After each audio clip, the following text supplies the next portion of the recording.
Hello, everyone, and welcome to the Happiness Journey with Dr. Dan podcast, where every journey is worth living. My name is Dr. Dan, and I'm your host for today's episode. I'm a bilingual cognitive behavior and neurolinguistic programming practitioner specializing in anger management issues, both court-appointed and private, marriage and relationship coaching, dissociative disorders, narcissistic personality disorders, depression, anxiety, dream analysis, and so I provide life, business, and retirement coaching support. I provide individual one-on-one session in both French or English, and also do group settings. If you need any assistance, reach out to DMV therapy and coaching services at 301-325-1550, and our website can be found on lifecoach.drdanamzallag.com.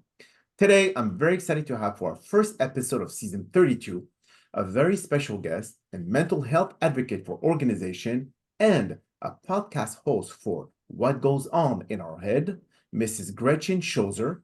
And just like every of my past episode, I will leave it up to the guests to properly introduce themselves, as no one can do a better job. Gretchen, the floor is yours. Thank you so much, Dr. Dan. Hi, all. My name is Gretchen Schoser. I'm a mental health advocate by accident, I would say.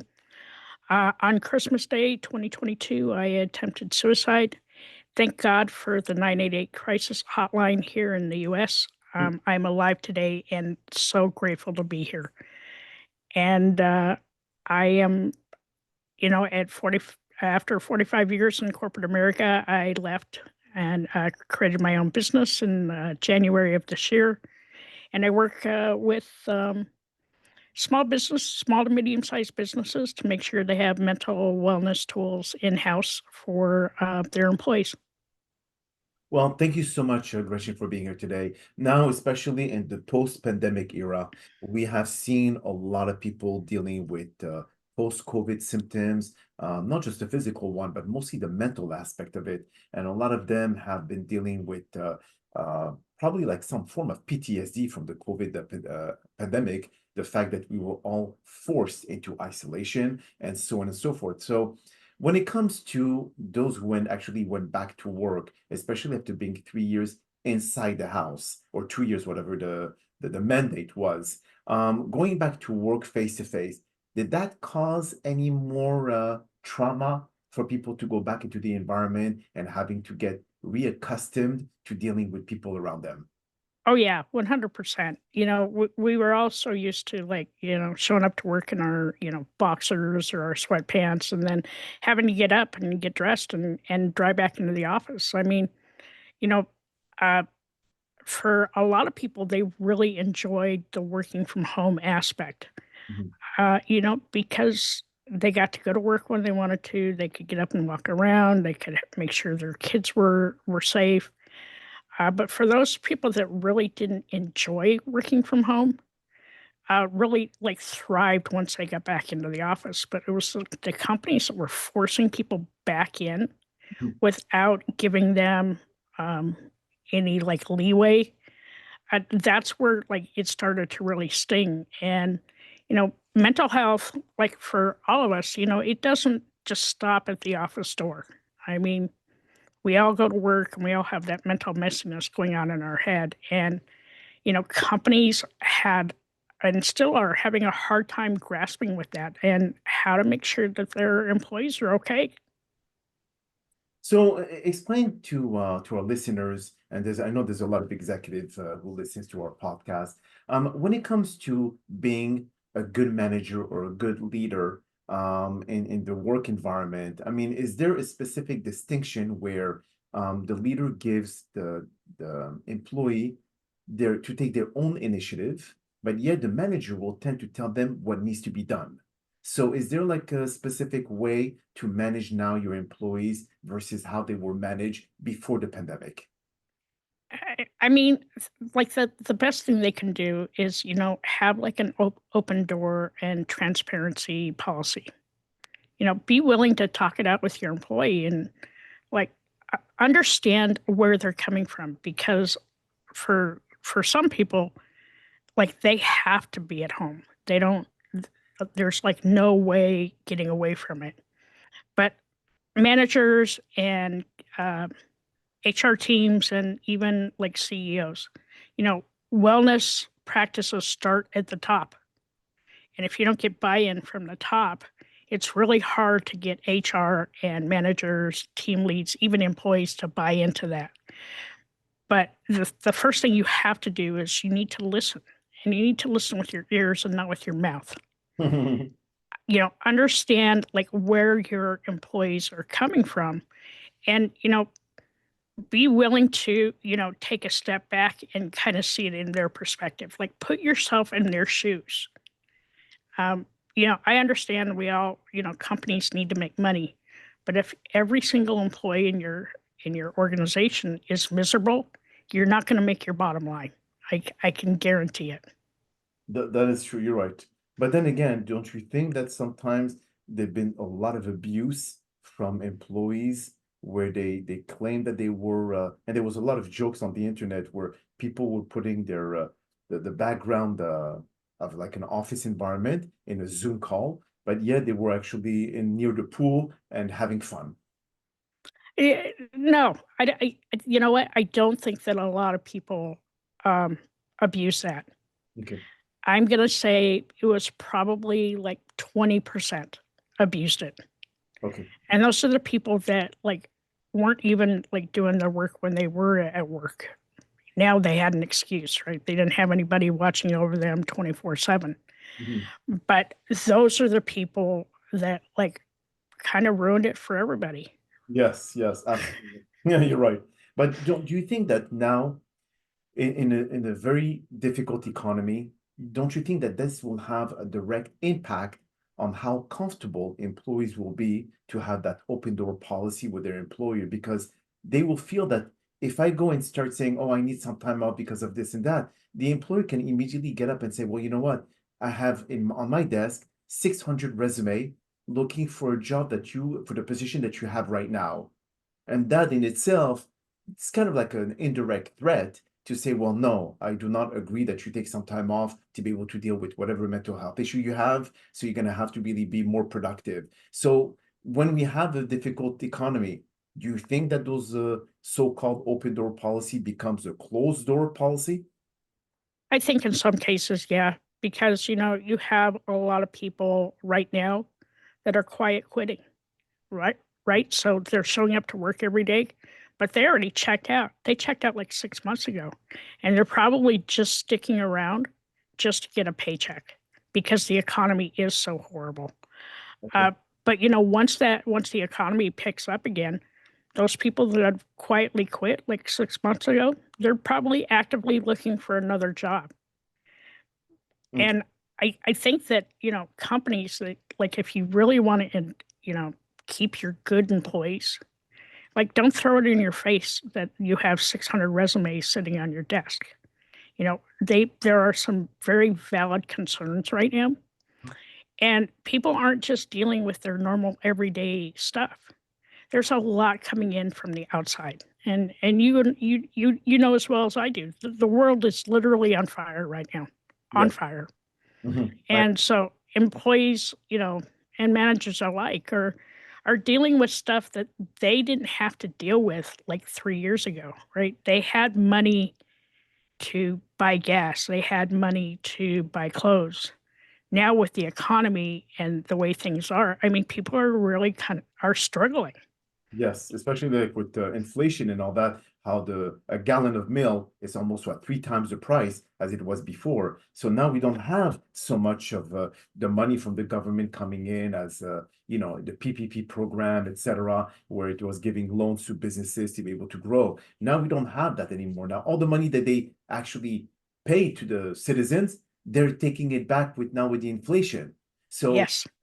it's pretty much counterproductive because now we're barely breathing, we barely have our nose above water, and then now we have the stress of the economy, the stress of people having to kind of like keep their job and pay their bills, and then now with this with the mental health that may be plaguing the each work environment, all those factors together, I don't see how this is going to change anytime soon, Gretchen. I don't think it is. And, there was a study done not too long ago. Did you know that what the number one reason is people take FEMLA? It's With mental health. Yes, yeah, of course, yeah. That their mental health, like people are just, they're just done. And There's, I'm going to say there's a handful of companies out there that are trying, but I'm going to say 95% of them are failing miserably. There's a lot of like free stuff out there that Yes. free things you can do to help your employees, to help your environment, to help people feel welcomed and wanted and needed. But throwing in their face the fact that you have 600 resumes on your desk, that's not going to help, right? Because you still have to onboard those people. You still have to get them acclimated to your environment. Sure. Yeah. And like, don't you want people that are seasoned and not somebody that just recently got out of college? I mean, there's trade-offs. And Right. the trade-off is these people that are coming, these kids that are just coming out of college, they don't have any real life experience. They have theory, but they don't have real life experience. And, the workers that are currently sitting in their seats right now, they have that experience, and you've trained them and you've invested in them. Why not invest in their mental health? Because at the end of the day, it not only helps the employee, but it helps your company. That's true. You're right about that. But then again, when it comes to you said those seasoned employees or those who come in or fresh out of college, also there's some way in understanding that they have new ideas. They have maybe ideas that's going to be able to benefit the company as well. So in the back of the mind of the employer, they look at it as how can I cut expenses so I could increase the profit margin and our stockholders are happier. Because bottom line, like you said, it is money. And then the human aspect of it is no longer becomes a priority to the employer because again, they have to figure out, I mean, the job of a leader or a manager has to always show that their business is not in the red, it's actually in the black. So we need to figure out the way how to find that balance. Right. And then, like, what's the cost? I mean, what is the emotional cost? What is that physical cost? What's that monetary cost? Do you like want to start all over again? I don't think you want to start over again. And for companies that are saying that AI is gonna what's gonna be like help them hit that bottom mark, it's not. You know what? You know what helps? Lived experiences, people that have been, nose to the grindstone their entire life, heart, emotion, those are all the things you bargain with when you hire an employee. And like things happen. We can't, what's that word I'm looking for? We can't predict the future. But what we can do is we can be a little bit more proactive instead of reactive when it comes to employees. I mean, I don't know how many companies out there have had somebody take their life at work, had to give that a really hard message about somebody within the company that has, passed away, things like that. It's all in how you like approach that, like in a very human way, instead of just blasting out an email because there's a right way and a wrong way to do it every time. But like show your human side. Put yourself in your employees' shoes. Think about like what they're going through, what their hardships are, because that directly affects how they show up to work every day.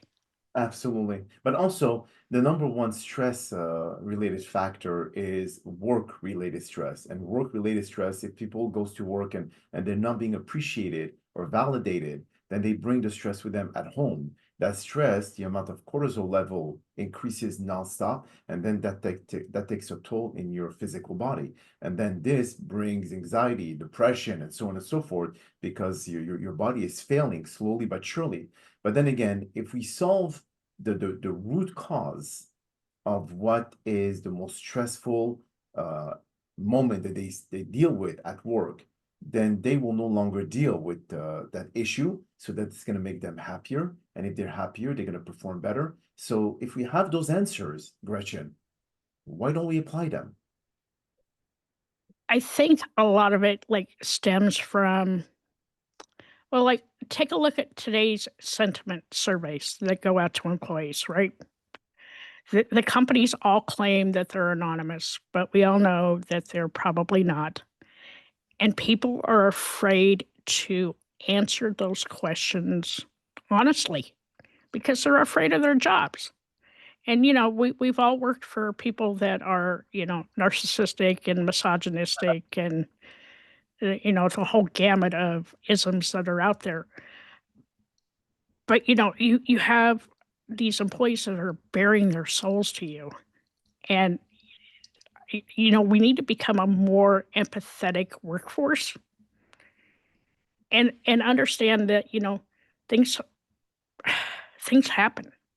And that a lot of times we can't, as an employee, we can't walk away from that. We can't separate work from home because a lot of times those lines blend, like you were saying. If you're stressed out at work, you are 900% sure you're going to take that home and be stressed at home.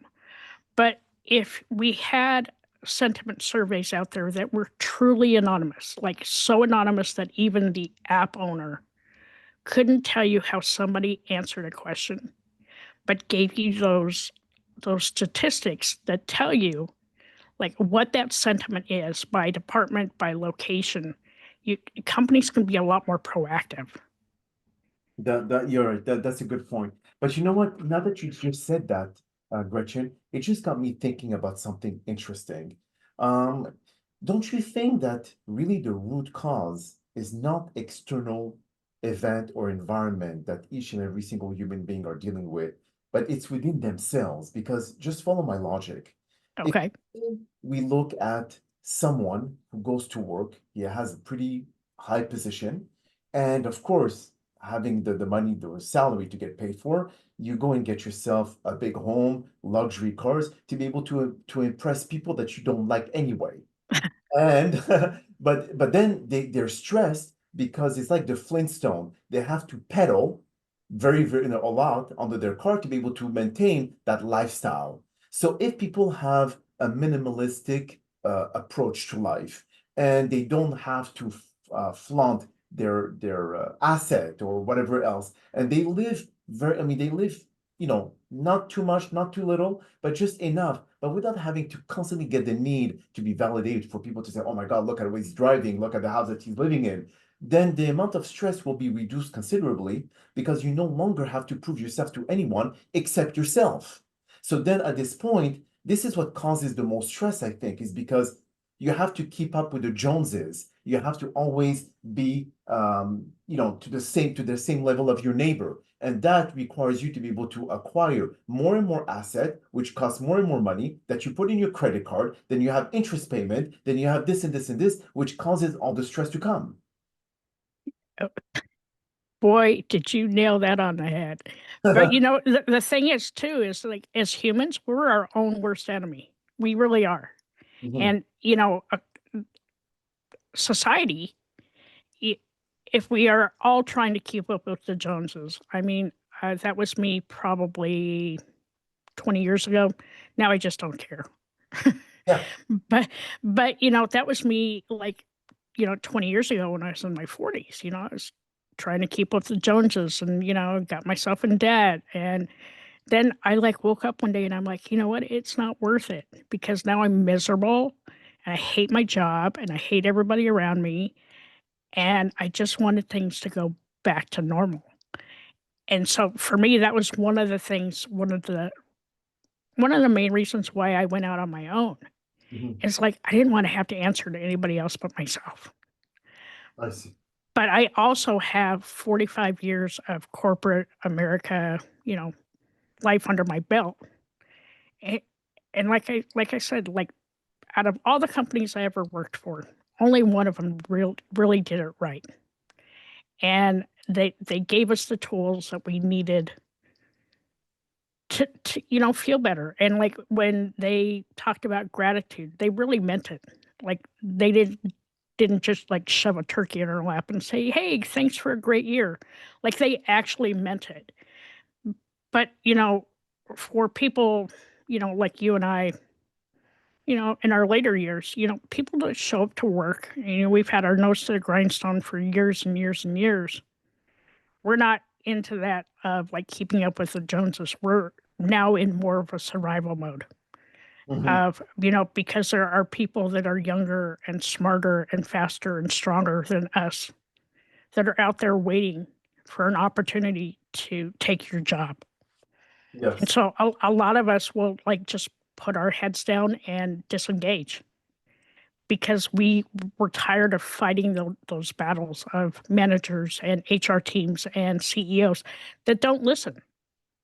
And frankly, that's really sad. Because if you just took a moment to listen to your employees and find out how they're really feeling, or if there is something that they can do company wide that would make make make the employees feel more human, right? They're not just a number; they're a body. Yeah, they have mind, they have a heart. But then again, when you watch movies like Horrible Bosses with Kevin Spacey and Jennifer Aniston and all, you're starting to realize that there's some truth to all that. Oh, And oh wonder, yeah. Like I lived through horrible bosses. Okay, like that was like 10 years of my life of horrible bosses after horrible boss after horrible boss. yeah, But you know what that taught me was resilience mhm, and like learning how to keep my head down and you know, learn how to create some boundaries. And I got to a point at one point in my career where I was like, I'm just not going to say anything, and I that makes me sad that the companies think that that's okay, mhm. that Well, it's okay to not listen to your employees because it's not. it's not okay, but then come to think of it, I'm not trying to take the side of an employer or anything like that, but they're dealing with not just one specific person. They're probably an organization of 200 or 300 people. Could you imagine for them, the amount of stress that they have to deal with and making sure that their employees are actually fully productive or provides them with the most amount of revenue per person?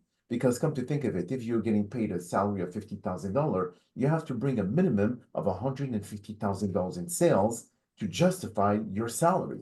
So you have to triple it because a portion of it have to go to taxes anyway and to the operation of the organization. So you have to triple how much you make in sales. If you get paid 100,000, you have to bring at least $300,000 to the business to be able to justify your position. True, but you also have to remember there's a human aspect to that, right?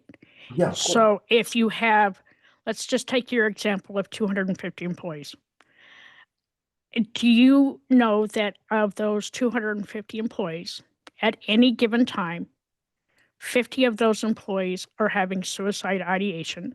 Mhm, Another 25% of those employees are figuring out a way to go out on FEMLA.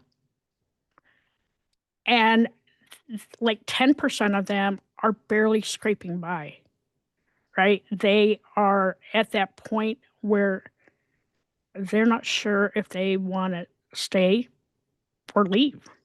mhm, And, a lot of it comes down to, people that need health insurance, or somebody that's in a special circumstance. For me, for the first time in 45 years, I don't have health insurance, but it didn't deter me from walking away and doing what was best for me at that point in my life. But not everybody has that luxury. And because of that, that's where companies need to have a little heart. I mean, they're, CEOs and HR people and managers, they struggle just as much as employees do. But, they're kind of held to a different standard, which sucks because they're human.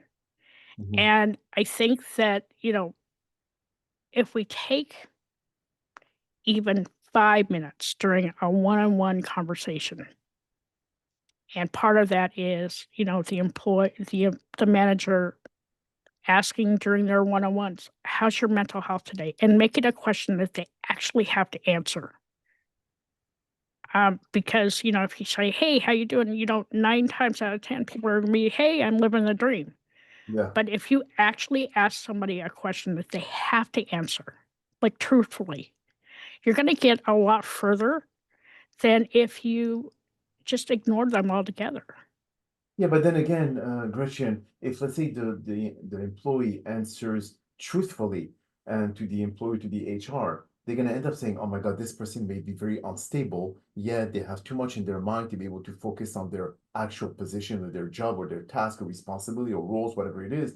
So this person may not bring the result that we expect them to justify how much we pay them per year. So then that may cause them to say, hey, you know what, we're going to have to let you go because you have so many issues to deal with. Please go take some time to deal with them. And then if the position is open, we'll have you back later on. No one has that luxury.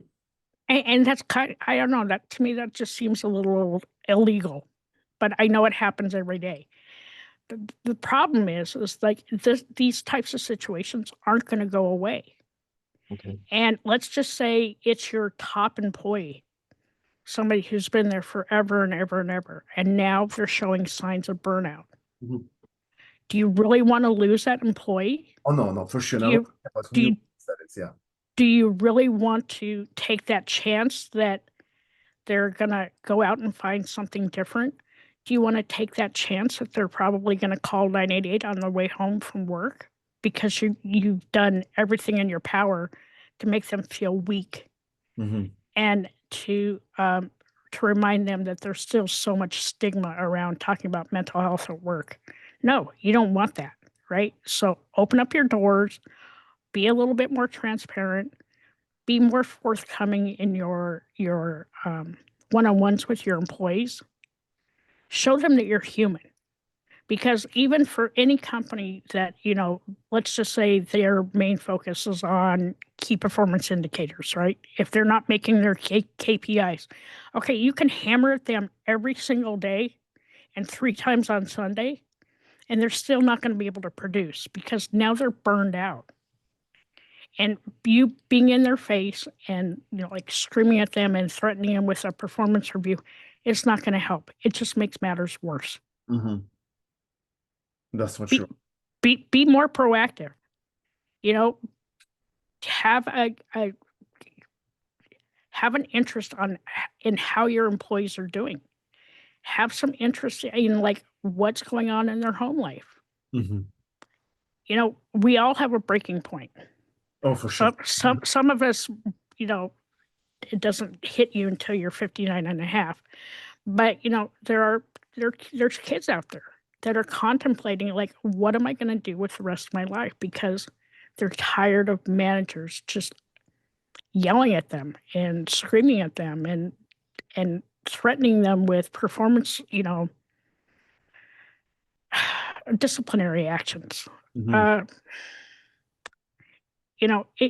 it's not that hard to make everyone feel comfortable because, like I said, if you have 250 employees and like 5 of your best employees are showing signs of burnout, that spreads like wildfire. So Oh, yeah. if you want to make your bottom line, I don't know, nip it in the bud now because in 2 months your entire organization could have the same crappy attitude Yeah. as somebody does that's going through burnout. I agree. I agree, definitely. So, before we go in ending the podcast, even though I could go on and on for asking you question there, Gretchen, is there any way for people to be able to reach out to you if there's like any CEOs that are dealing with similar issues with their employees on how to contact you to be able to seek your services? Yeah, they can reach out to me. If you go to shosersolutions.com, there's a contact me. You can just fill that out. I also offer a 30-minute free consult to anybody.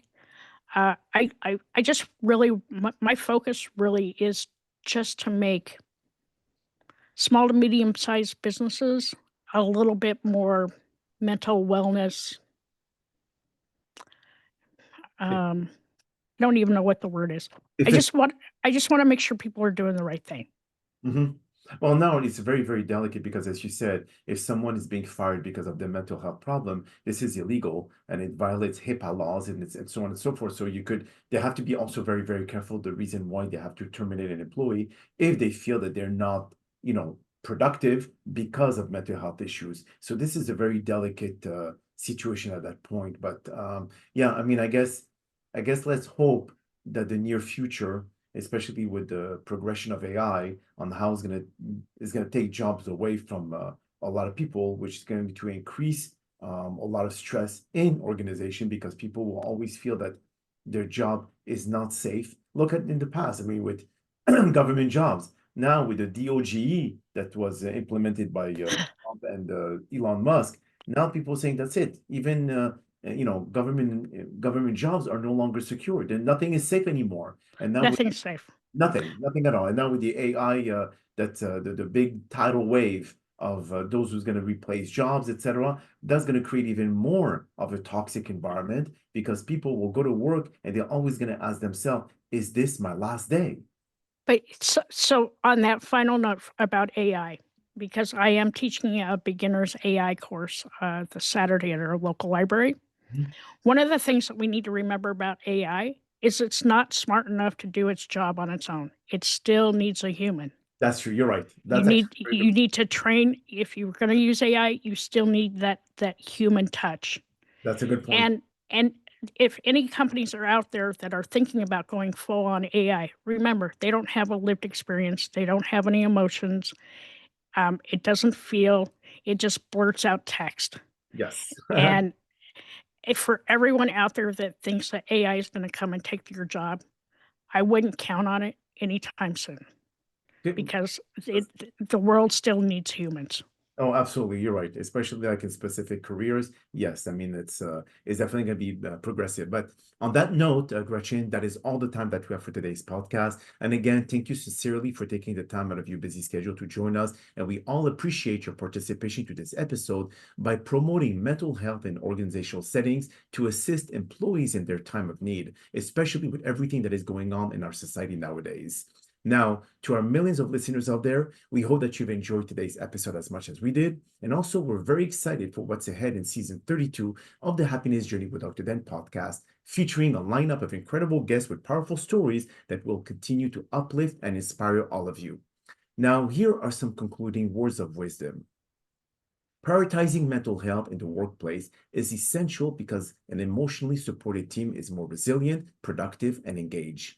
When employees feel safe, heard, and valued, they bring their best selves to their work and to the people they serve. Mental health assistance reduces burnout, absenteeism, turnover, and allowing organizations to retain talent and build a healthier culture. It also fosters empathy, strengthens teamwork, and improves overall morale. Most importantly, it sends a clear message that people matter, not just their output. And by investing in mental well-being in an organization, we invest in their future success. My name is Dr. Dan Amzallag, and you may all keep pursuing your amazing journey in life.